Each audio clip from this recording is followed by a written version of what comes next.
Okay, so hi, it's great to be here. I'm so excited to be back in New York. I haven't been here in forever. It's such an amazing city. People are dressed so nice, unlike where I live now. So it's great to be here. Before I start talking about science, actually, I want to talk about something that is near and dear to my heart. This is a book. It has a swear word in the title. I apologize. But I do actually think this is a really important thing. You know, a lot of us complain about like all the, sorry, old people, any old, like people who are close to, people are close, people who are close to retirement, they're mean and they're nasty. But the thing is like, we get to decide now what the culture of our field is going to be. It's up to us, like, if we want a place where everyone is nice to each other and supports each other and is constructive, like that's up to us now. And so I think it's really important whenever possible to try to treat each other with kindness and respect. I also think that will help with inclusivity. This book is really interesting and I can highly recommend reading it. The argument it makes is that this guy is a social psychology professor, business psychology, and he demonstrates that there's actually, even if you think someone who's a jerk is like really effective at their job, they have such a negative net impact on the overall workplace that they significantly diminish productivity. So even if someone seems really productive, it is not worth hiring them if they are an asshole. Don't hire them. So I just wanted to plug that and plug also just remember to treat each other with kindness. That being said, as we heard this morning, I may be saying some controversial stuff today. So if you want to just skewer me, you are absolutely welcome to. I can take it. So that's not to say like be nice to me about scientific results. You can absolutely skewer me. Okay, so today I want to talk about, I want to give a little history about kind of the study of extragalactic astrophysics before James Webb. I'm not a really historian, so if I mess it up, you can feel free to let me have it. Then talk about some new discoveries with the James Webb Space Telescope, in particular, very massive galaxies at very early times, potentially.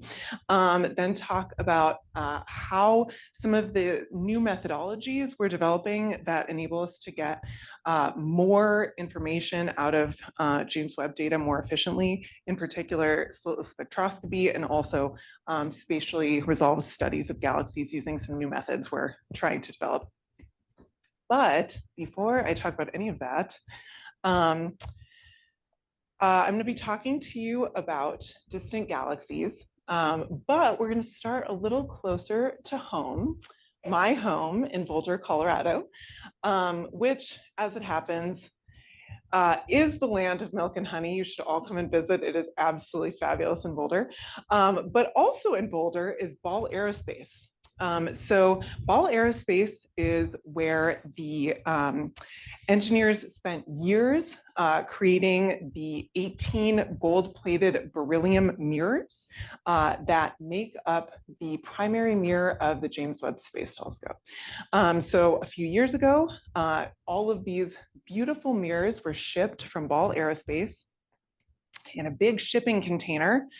They're flown in an aircraft carrier to the Goddard Space Flight Center in Maryland, where they were assembled into this enormous golden mirror, this iconic golden mirror, which is 21 feet across and is the largest mirror we've ever launched into space. So work on this thing began in 1996. Is there anyone in here who was born after 1996? Yeah, your whole life. People have spent the entirety of your existence working on this telescope. You're welcome. I'm not one of them. Yeah, I'm not that old either, but this thing has taken forever. It's immensely complicated. Work on it spanned the entire globe. It's really a story of international collaboration that we were able to build this thing. So, you know, we're talking over 2 decades, $10 billion. And finally, this thing was ready to go. Very, very late. It was shipped down through down the Pacific Ocean, through the Panama Canal to French Guiana, and then it was folded up like origami and put on this rocket and launched into space on December 25th, 2021. Oh, I was hoping the sounds would work. No, that's not. Is that working now? Nope. And we have engine start. And liftoff. Decollage, liftoff from a tropical rainforest to the edge of time itself. James Webb begins a voyage back to the birth of the universe. Punching a hole through the clouds, 20 seconds into the flight, good pitch program reported. So I did, in fact, make my parents watch that launch with me. It was Minnesota, so it was 6 a.m. and I was like, you will drink champagne with me. Like, it is 6 in the morning. I'm not sorry. So with most programs, the launch constitutes most of the risk of the mission. With James Webb, that wasn't true. There was 300 single point failures. There's all these deployments because this is such an ambitious program that required all of these crazy components to be developed and not fail in order for us to actually be able to see back to very close to the beginning of time. So as this thing is hurtling through space, you know, it's unfolding this tennis court sized sun shield, each of these layers about the thickness of tinfoil. And then it has to also deploy this mirror with very exacting specifications, you know, getting it perfectly aligned to, you know, 1/400th the width of a human hair, all while it's, you know, flying thousands of miles an hour, and we can't fix it if we mess it up. So that's the real scary part. So we were all very scared during these 30 days of terror, I think they called it. So this is a really remarkable development. And the fact that it succeeded is the really, really remarkable part. I figured I was going to get fired when this thing blew up on the launch pad. But you know, because they're like, what do we need you for? But it works, and it works even better than we expected. But I think one question, especially theorists may want to know, why did we do this? Oh my God, this thing is $10 billion. It took 2 decades. It's this incredibly fragile, incredibly expensive piece of machinery that we're sending 1 million miles away where we can't fix it. Why are we doing this? What is it that this is actually going to allow us to learn that we couldn't learn without it? So I want to briefly tell you the history of how we got here, because I think it's interesting and illuminating. So this is actually, I'll just ask you, a bunch of theorists, you know what this is? Edwin Hubble. What is it? Edwin Hubble's discovery of the Sept variable in Andromeda. Yeah, at least one person knows what this is. This is Andromeda. You may remember the really nice picture of Andromeda that was Mac background for a while. This isn't that, but you know, this is a picture of Andromeda, and it has these ends noted on it because Hubble thought that all of these stars were novae. In fact, one of them is a Cepheid variable star, which is why he crossed out the N and put the var exclamation point. And so then using Henrietta Leavitt's period luminosity relationship, he determined that Andromeda is not actually a cloud in our own galaxy. It is an entirely separate galaxy.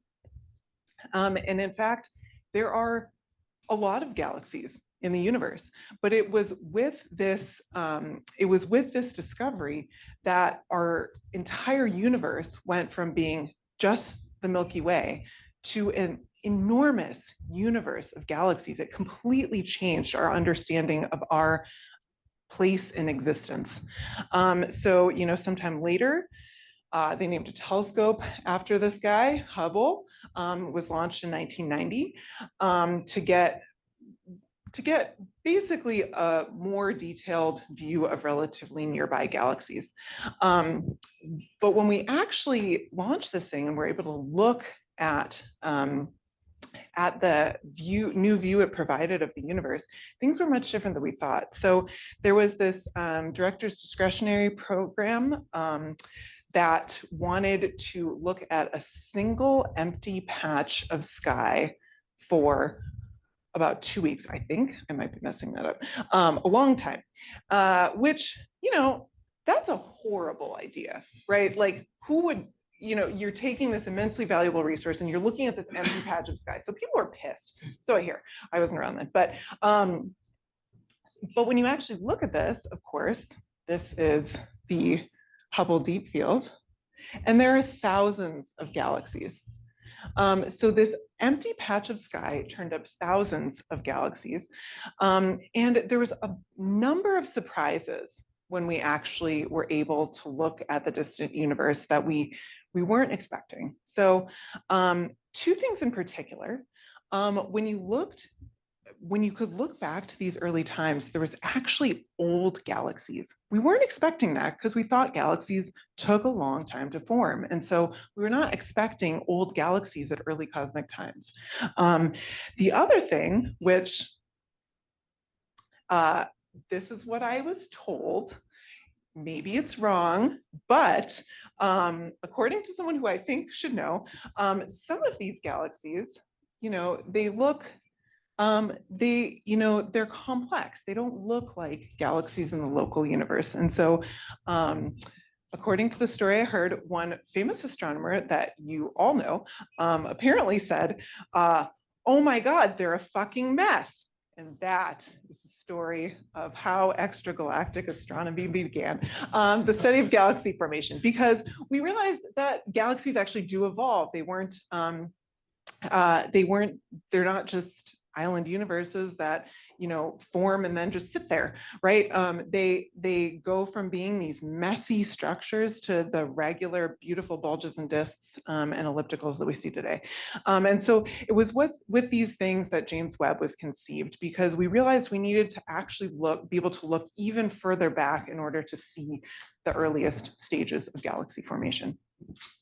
So this is why we sent James Webb into space. We want to understand our cosmic origin story. We want to be able to see the formation of the first galaxies. The universe was formed about 14 billion years ago, and then we ended up here with all of these structures, stars and galaxies and tables and chairs. How did that structure emerge? And I'm interested in this question, obviously, on large scales and the scales of massive galaxies in particular. And so that's what I'm going to be talking to you about today. So most of you are galaxy people, right? Yeah, can I see a show of hands of who are the galaxy people in here? Oh, I know most, I don't have these. Okay, cool. So I'll try not to bore all you people who don't like galaxies. So this is, so just so we're all on the same page here, galaxies, in my humble opinion, are the building blocks of the universe. In the visible universe, there's about 2 trillion of them. They contain all of the stars, planets, black holes we think in our universe. They're not island universes. They interact with their environments. These are cosmic recycling plants. Essentially all of the metal content in the universe was generated through star formation in galaxies. And their formation is very complex because of the huge range of time scales and spatial scales that is relevant for their formation. To actually fully model it on the relevant scales, although, you know, Shai can feel free to disagree with me here, would require all of the energy from the sun. So that means that we need observations. We need to actually send telescopes out into space and look at these things. So I think that in particular, large space-based telescopes are one of the best tools we have for understanding the formation and evolution of galaxies. So galaxies kind of have two key components. You have a bulge, which is, whizzing bees in a beehive, and a disk, like a, rotating, sparkling pinwheel of stars. And so one of the things that we want to know is, how do galaxies form these two kind of key structures? And so this is a picture of Andromeda. Andromeda, like the Milky Way, are pretty typical galaxies in the sense that if you're a random star born in the universe, you are a star.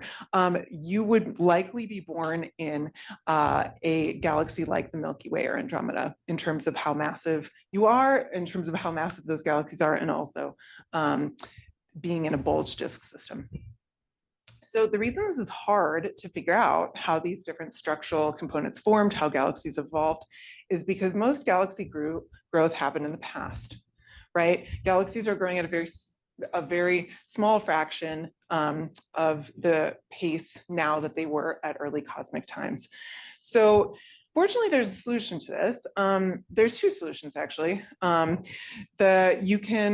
You can either do galactic archaeology. You can study the stars in the Milky Way in great detail to understand how you can study their chemical compositions, their velocities, and put together a history of how those things arrived, where they are and how the galaxy formed.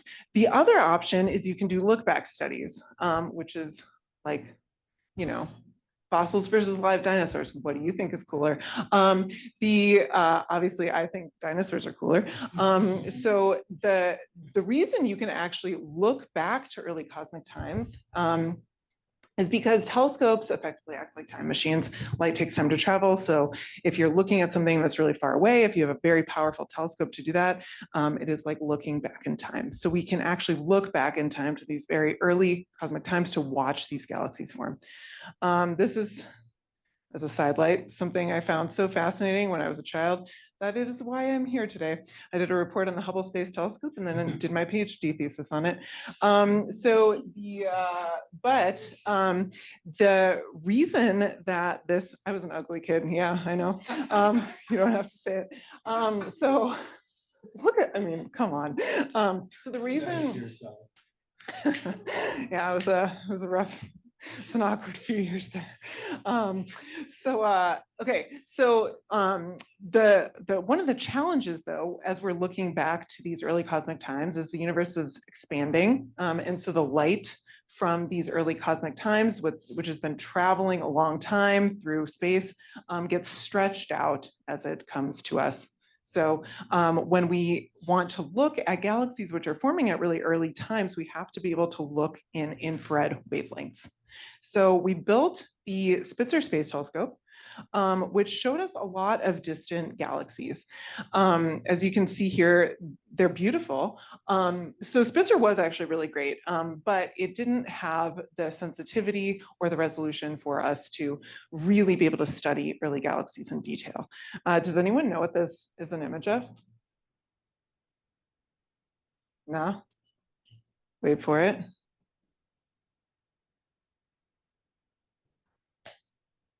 Now, do you know what's in it? Now, do you know what's an image of? Yeah, so this is the first JWST image that was released by President Biden, like painfully late last summer. We were all like sitting there on Zoom, we're gonna celebrate, it was gonna be awesome. We had our champagne, and then, half a bottle of champagne later, Biden has still not released this image. So, we're just sitting there, it's awkward. But the resolution going from Spitzer to James Webb is just remarkably better. So you can really see that not only are these images much deeper, and so there's all of these distant galaxies that pop out of the noise, but also you can actually see what these things look like. And it's really the first time we've been able to actually see what all these different objects look like. This guy, that's a redshift 10 galaxy, I believe. And it isn't even there in the Spitzer images. So what we can do with James Webb is just really, remarkable. And so the first results that are coming out of James Webb, these early results, have been very surprising. You know, Chris may just want to tell us that none of it's real, which, you know, he's probably right about some of that. But the results have been very surprising. So, okay, we talked about the universe before James Webb. Now we're going to talk about these objects that, these candidate objects that might be too massive too early. So we know based on our simulations of the universe, this is from TNG 300, that the universe essentially, well, starts as fairly uniform, and then gradually small structures build, and then larger and larger and larger structures build. So at early cosmic times, you expect most of the things to be fairly small because that is how structure forms. It's hierarchical. So you may understand my surprise, although not initially when you see this picture, when I saw this puppy in the first JWST imaging. So we were looking at things that were like bright and red, and we couldn't see them in Hubble. And my friend and collaborator and I, Rachel Bazanson, were starting to do stellar population synthesis fitting for some of these red objects.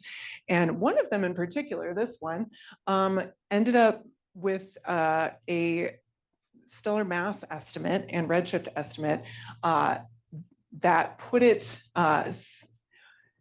at odds with what we were expecting based on cosmological simulations. So this thing has a stellar mass of about 10 to, or our first estimates had a stellar mass of about 10 to the 11 at a redshift of 9. So, you know, that doesn't make a lot of sense to people who don't study galaxies. That is very high redshift and a very high mass. So once we found this, we were all very excited. We slacked our collaborator Ivo Labe, who was in Europe at the time and spent all night like trying to find more of these, and so found another 5 of them. And these things have completely different spectral energy distributions than objects that we had seen previously. So the previous samples that we were able to select with the Hubble Space Telescope and Spitzer, they're very blue relative to these objects. So these objects are just much, much redder than the previous samples we've been able to select. So they really have this qualitatively different kind of observational SED shape. So when you actually, you know, fit the redshifts and stellar masses of these objects, there are about 6 of them, which have stellar masses of over 10 to the 10 at redshift 7 to 9. So that probably doesn't mean very much to most of you.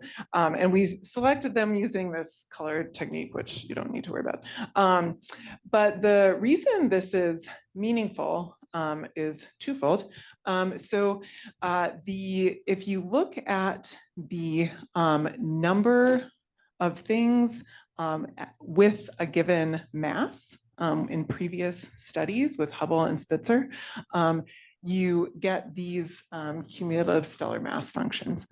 When you add in just these 6 objects from JWST, they are way beyond the existing estimates of the stellar mass density in the universe. So the implied stellar mass density with these objects is an order of magnitude higher than expected from Hubble and Spitzer. So if these end up being confirmed, big if, they, you know, a significant fraction of the total stellar mass density in the universe at these times may be in high mass galaxies or something else. But they really do add significantly to what we thought was a stellar mass density. So there also are expectations from a theoretical perspective. So you can make estimates based on cosmological models by painting baryons, by painting stars and galaxies onto dark matter halos in simulations. So this is a paper by Mike Boylan-Kolchin. I'm not a theorist, so I didn't do this. So if you assume a cosmic baryon fraction and an efficiency for turning the gas into stars, you can make predictions for where you expect, how often you expect to see galaxies of certain masses. So this is what you expect to see at a redshift of 9.1. And this is where these galaxies that we found lie. So a standard efficiency would be like this gray line. A high efficiency would be this brown line, and converting all of the available baryons into stars is this black line. And then converting more than all of the available baryons into stars would put you in this blue region. So the fiducial mass estimates we get for these objects push up against the limits of what this theoretical work say is possible. I suspect Chris is going to let me have it here, but that's okay. So these things definitely still need to get confirmed, but this was pretty exciting for us because this was something we really did not expect to see. So this was published in Nature, and then I think, people are excited about James Webb. So it was covered in a lot of different news outlets. So it's not just astronomers that care. I was in 60 Minutes, which was really fun. I got my hair done and stuff. It was really great. So it was really fun to just be able to actually, for people to actually care about something that we're doing with this really expensive telescope that taxpayers built. You kind of feel like a jerk when you're spending all this money and then not doing anything that anyone cares about. So it was cool to actually that people were interested in galaxies, which is cool. But that being said, we of course do need spectroscopy to actually confirm these things. My program to get spectroscopy was approved for cycle 2. So we will be getting data in January. So I will keep you updated on whether all of these things go away or if any of them are actually real. We already know that one of them is actually a baby quasar because the Sears program got spectroscopy last December. And so it's one of the lowest, at that point, it was one of the lowest mass black holes seen at redshifts greater than 5. Do we think all of the rest of them are baby quasars? Probably not, because they are spatially resolved. I forgot to update this. A paper by grad student Josephine Baggin published recently. She measures sizes for these things, and the only one that is unresolved and hence a point source and hence an AGN is the one that was already shown to be an AGN. So we don't think that they're all baby quasars. We don't know exactly what they will be. If even one of the masses holds up, one of the stellar masses holds up, it will remain impactful for our understanding of how galaxies form at early cosmic times. Some of these things, this was published, I believe this appeared on the archive 2 days ago.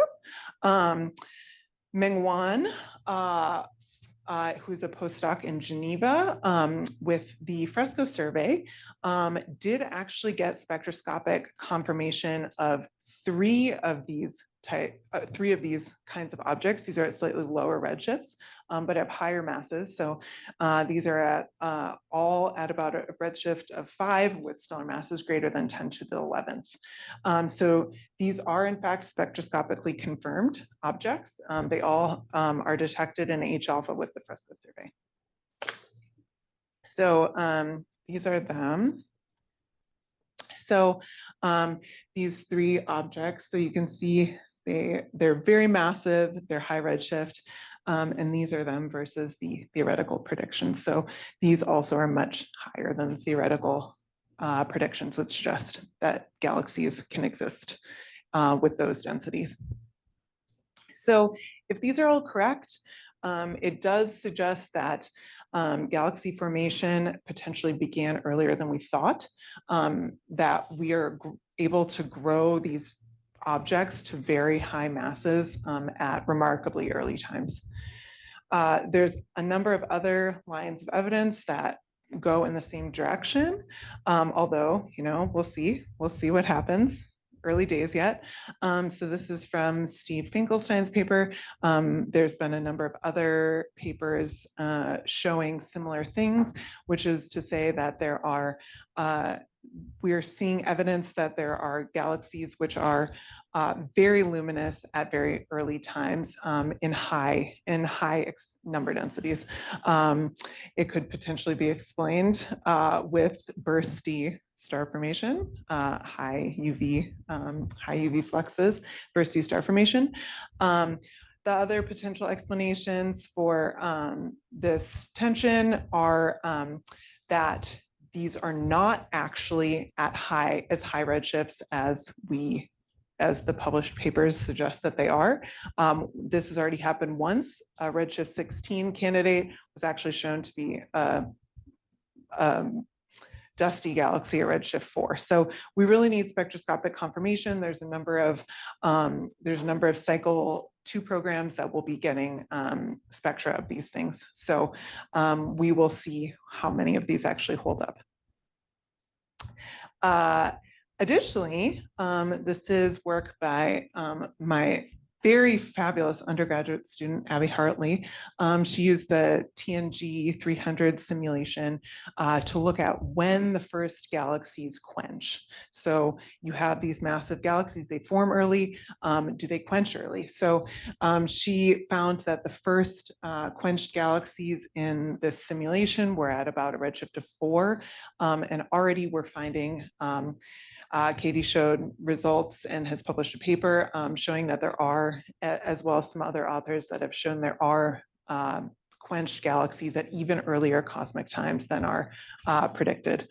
And so potentially, as we talked about at lunch, you are missing potentially some quenching physics in these simulations at these early cosmic times. So in summary of this portion of the talk, the galaxies might be chunkier than we expected.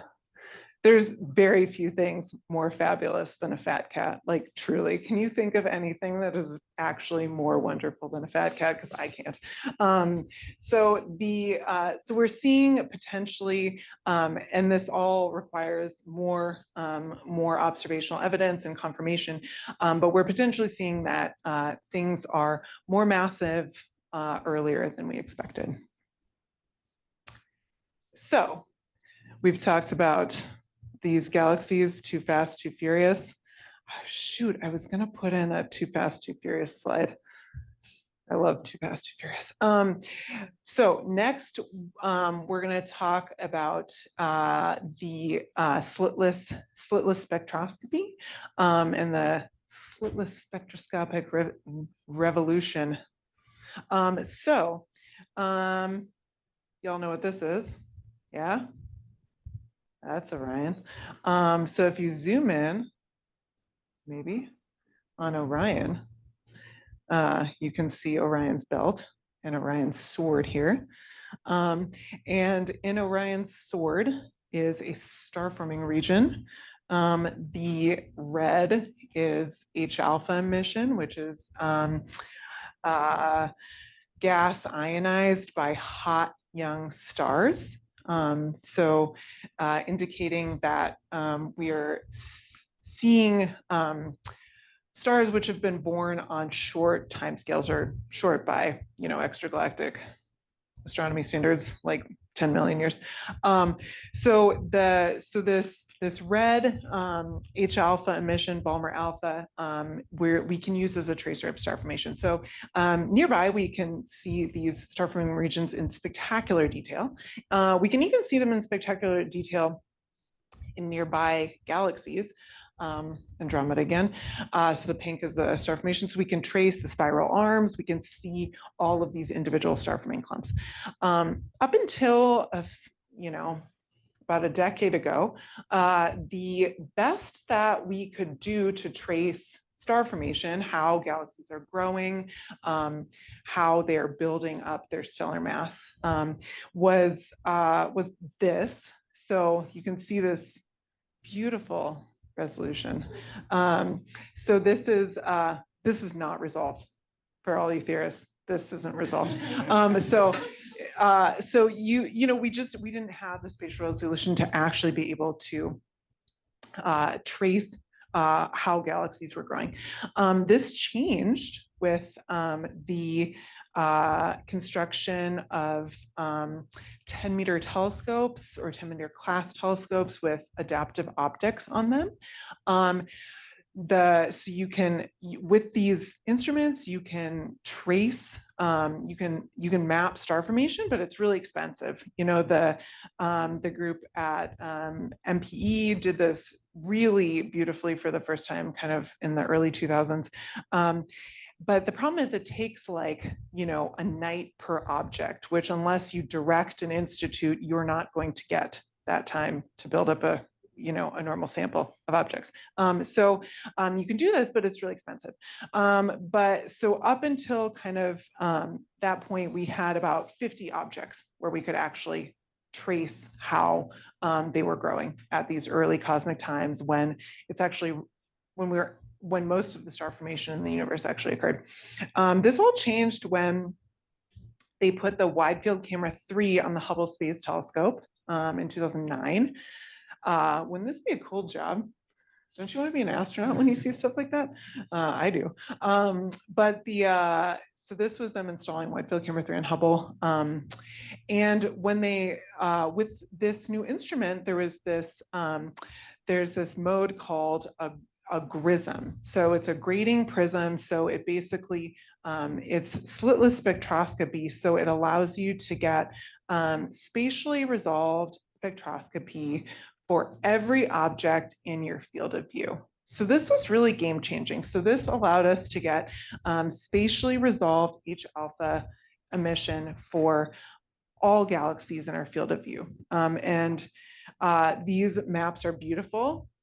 Trust me on this one. These are beautiful. Nod. Yep. These are beautiful, beautiful maps of star formation. And we can do this. So we went from being able to do this for 60 galaxies to about 3,200. And so this just has a lot of, this allowed us to do population studies and actually determine for the first time in a systematic way, how galaxies were growing at this epoch. So I'm not going to talk about any of these things in gory details, but we can use this to see how galaxies form their stars, how they quenched, how they grow in size, how they build their structures. So I developed this method as part of my PhD thesis.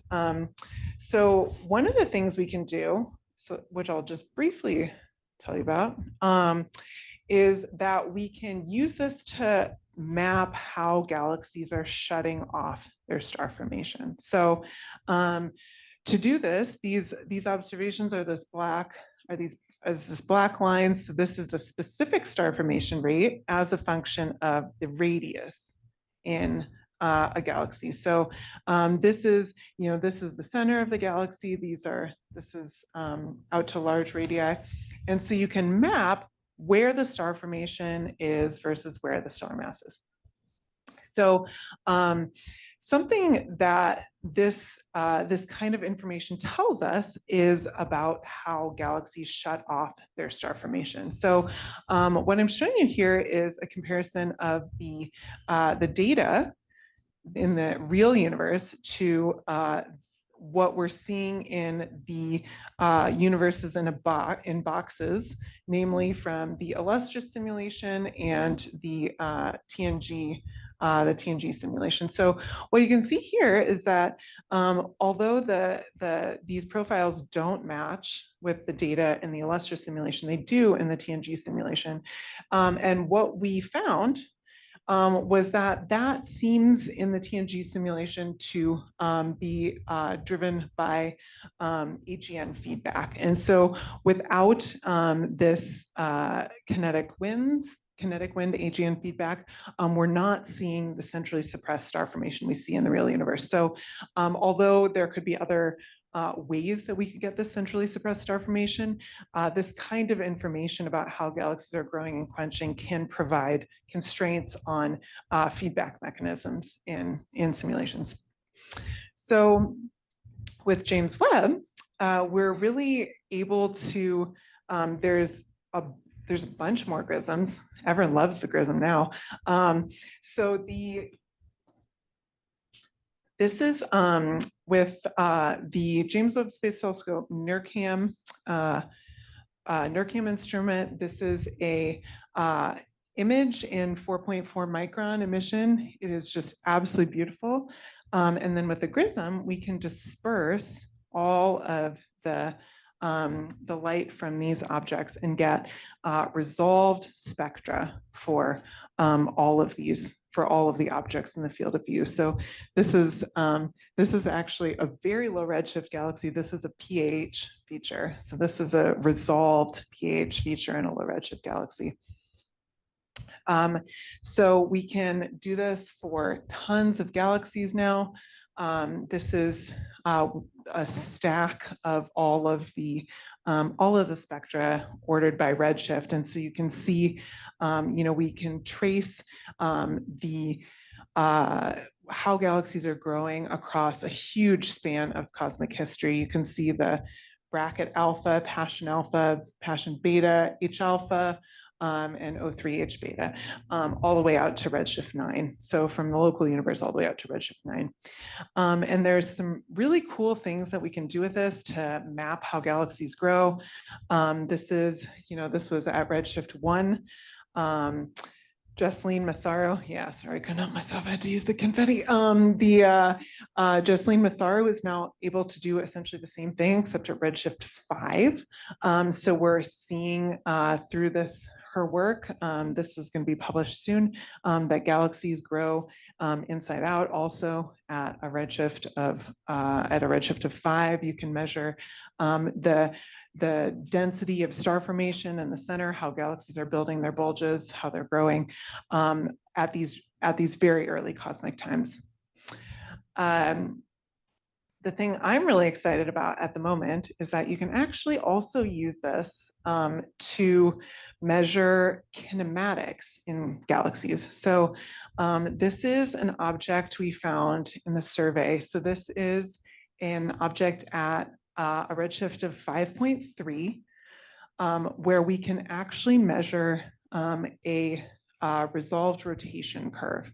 So this thing is a spectacular object. It is rotating at about 250 kilometers a second at a redshift of 5.5. So that is that implies a very high dynamical mass. That's similar to the rotation rate of the Milky Way, except the Milky Way is now, and this is a billion years after the Big Bang.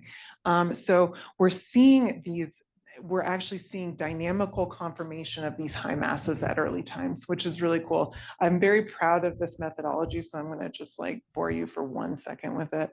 I came up with this method for how to actually measure the kinematics here, using a combination of medium band imaging to get an H alpha map, so to get the actual spatial information, and then you can combine that with the GRISM image to get the rotation curve. And so it's this combination of medium band imaging and GRISM spectroscopy that allows you to get, in principle, to get kinematics also for every object in the field of view, which would be a remarkably efficient way to do kinematics at high redshift, which tells you about the dynamical state of the objects, and something about their formation history, whether they're rotation dominated or whether they're dispersion dominated, like galactic bulges. So this thing is also growing inside out, which is cool. You can map everything. It's really amazing. And finally, in the remaining -2 minutes that I have, just wanted to show a couple resolved results. So in particular, James Webb is, with its much higher spatial resolution, is allowing us to resolve objects in a way that we really just could not before. So the first thing I noticed actually in the James Webb results was these things that were not visible in Hubble. So, you know, you go, there's nothing, there it is, bam, these huge red disks.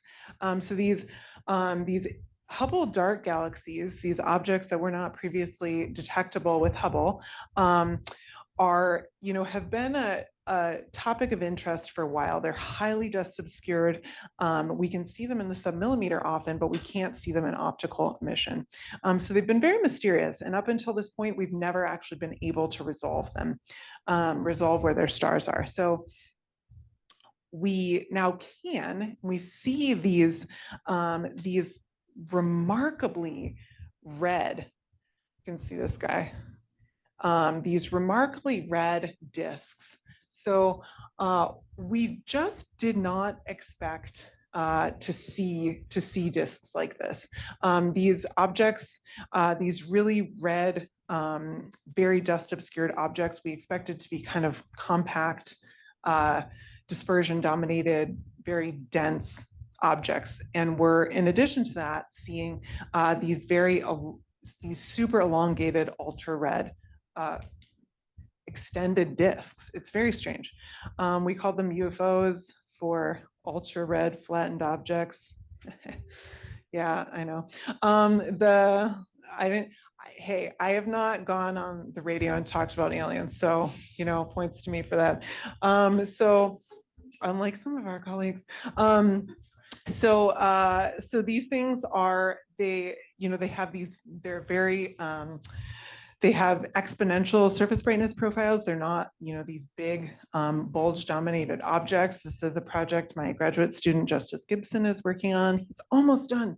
And the other very strange thing is that they have high projected axis ratios. So if something, you know, is spheroidal, is bulge dominated, you expect it to look round, whatever angle you look at it from. And these things, you know, they always look flattened. And so that suggests that either they're prolate or they're just all disk dominated and we're seeing them edge on. We think it's the latter, probably. They also have very small color gradients. We're gonna skip this. So galaxies look different at different wavelengths. We're just going to skip all this so that we can have time for questions.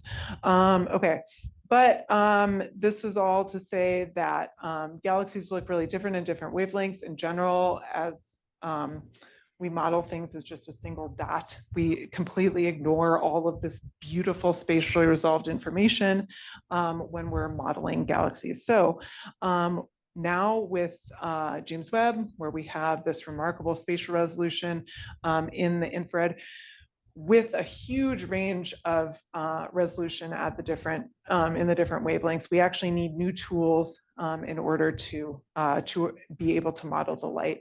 So we're in the PI of a program called PIRATE. PIRATE is not an acronym. It is there's a SED fitting tool called Prospector. And so we're like, Prospector resolved. And we're like, ooh, Prospector. Well, that sounds like how a pirate would say Prospector. So it's called PIRATE. This tool we can use to actually we're trying to account for a spatially varying point spread function as a function of wavelength, and actually be able to infer the spatially resolved stellar populations of galaxies. This is a challenging problem. We are working on it. It is not done yet. We have a very cool neural net emulator, which speeds up the fitting process because Prospector is just never going to be as fast as Partic Dense Basis. So instead, we made a neural net emulator for Pirate, which is called Parrot because it emulates. Get it? So this thing speeds up this SED fitting by a factor of about 10,000, which is great. So my primary role here is this. Oh, come on, play. Oh yeah, there we go. Okay. This man right here is my great grandfather. He's the first cat herder in our family. Cats. Don't let anybody tell you it's easy. Anybody can herd cattle. Holding together 10,000 half-wild short hairs, well, that's another thing altogether. Being a cat herder. Yeah, so that's my job. I'm the cat herder. I wouldn't recommend it. It's an unpleasant job.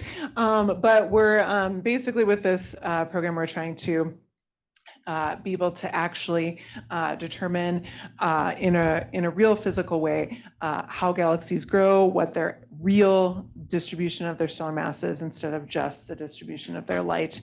And with that, be able to actually be able to draw substantive conclusions about how galaxies grow and quench, because you can't just do that with light. You have to do that with actual physical properties like stellar mass and star formation. So in conclusion, galaxies are chunkier, diskier than earlier than we thought. The early universe seems to build them much faster than predicted. All of this requires confirmation, obviously. Grism spectroscopy is a powerful way to get a lot of resolved physical information for galaxies cheaply, and the future is resolved. I'm hoping that we are actually able to develop a piece of software that allows us to truly understand a physical picture of resolved galaxy formation. Thank you.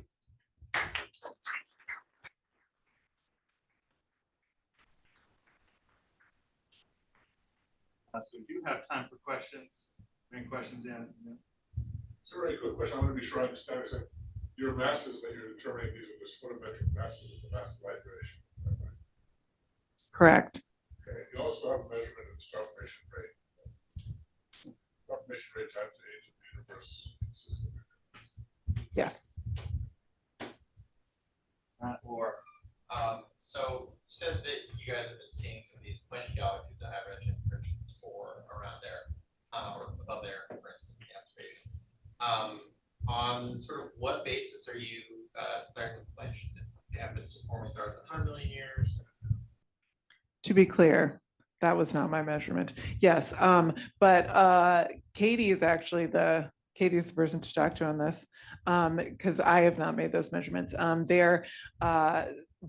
Most of them, I believe, are post-starburst, kind of like they've quenched recently, like in the past year, but I'm not sure what their actual cutoff is for how long they have had to be quenched at what specific star formation rate. Katie, do you want to? Is Katie here? Katie, do you want to pipe up? Yeah. I guess I don't know. People kind of find it in really different ways. If there's anywhere from like a color selection or a specific set. So I see where you're going with this, which is that you are concerned that they are just in a brief lull of star formation. Yes, they're bursty. These are massive objects. So this isn't like that looser paper with, a redshift 7.3 stellar mass of 10 to the 7 object, which is still in a bursty phase. These are massive. These are massive objects. So, but I do see, yeah, but there is burstiness in the star formation, but it does, I think these things are mostly expected to be quiescent over longer timescales. Any other questions? Yeah, Garrett? I guess I have one, who also has his hand. Oh yeah, I forgot about those people. The Zoom people. My question is, so There you go, you get a question. You get a question.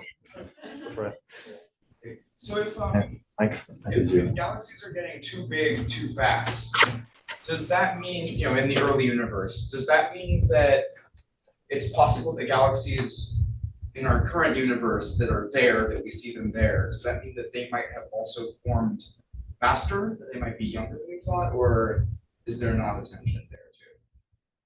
You mean so local galaxies formed earlier? Local Is that what you're galaxies saying? formed closer to now than we thought. If you can get a galaxy to 10 to the 9 solar masses in some amount of time, then why aren't the 10 to the, you know, does that mean that the 10 to the 9 solar mass galaxies that exist now also formed closer to now? Does that make sense? I do see what you're saying. Yeah, and there's constraints. Stars person, that's my caveat. Yeah, stars person. Yeah, and I'm a high redshift galaxy person. So, you know, we're just both speaking in ignorance. I love it. So I mean, in principle, if you can form things really fast, you can. But I think the point here is that, you know, it is the physical conditions in these at later cosmic times are just much different than at these earlier cosmic times. And I think, you know, although we've been able to observe the physical conditions in local galaxies for longer because we've had telescopes that can study the star formation histories of galaxies at later times for a long time. These early objects were really just being able to infer their star formation histories for the first time now. So I haven't seen people say that, you know, 10 to the 9 galaxies in the local universe formed in the last couple million years, but there could be people saying that. I just haven't read those papers. But yeah, interesting question. Yeah. We'll go to questions in the Flatiron conference room. Are there any questions in the Flatiron conference room? Yeah, sure. You can ask. Okay, sorry, this is a question from a theorist, but could you talk a little bit more about how you are modeling the stellar populations in Pirate, right? These very early universe star formation, weird environments are going to produce unusual stellar populations that you're going to need to understand to pick out the star formation history, right? Correct. Yes. So we're not using Pirate right now. Well, so Pirate, the main goal of Pirate is to actually be able to do things in a spatially resolved way. So we're really using that for things at likely somewhat later times that we have resolved information about. So right now we're using non-parametric star formation histories. That makes the computation extraordinarily slow, like really crushingly slow. So we might need to simplify our star formation history prescriptions, or potentially go to like a simulation-based inference thing or something like that. Yeah. Okay, thanks. I think you had a maybe different question that I didn't answer at all. So if that's the case, you can. Well, I mean, I was curious about very early stellar populations, but if that's not relevant to the Parrot project, then we could talk offline. Yeah, totally. Yeah, and for the star formation histories for for the very early galaxies, we modeled them in a bunch of different ways. We with a bunch of different assumptions about star formation history. We used non-parametric ones. We could not get those stellar masses to go down very much. Yeah, with whatever star formation history we used. I'm gonna go to Zoom. Oh, good. I was raising my hand for Barrage, actually. Okay, yeah, that's so Zoom's turn now. So oh, Barrage. Thanks, Stephanie. So just a very quick question. Great talk. Do you have any plans to get spectra for your UFOs to see whether the stars are in fact on circular orbits like you might expect for an oblate axisymmetric disk? Yes, I would like to get spectra for the UFOs. I would very much like to get spectra for the UFOs. Yeah, because I would like to see if they're rotating. I'm hoping to sneak some of them in my program on the very massive potential galaxies. So I'm hoping to get spectra from that for them sneakily in that way. We also, but yeah, you might actually need either like IFU spectroscopy or if I can get something that's aligned right with a GRISM, then I could get it that way too. But yeah, it would be great. It would be really, really great. Maybe with ALMA, that might be another way to do it because then you'd also get the molecular gas information at the same time.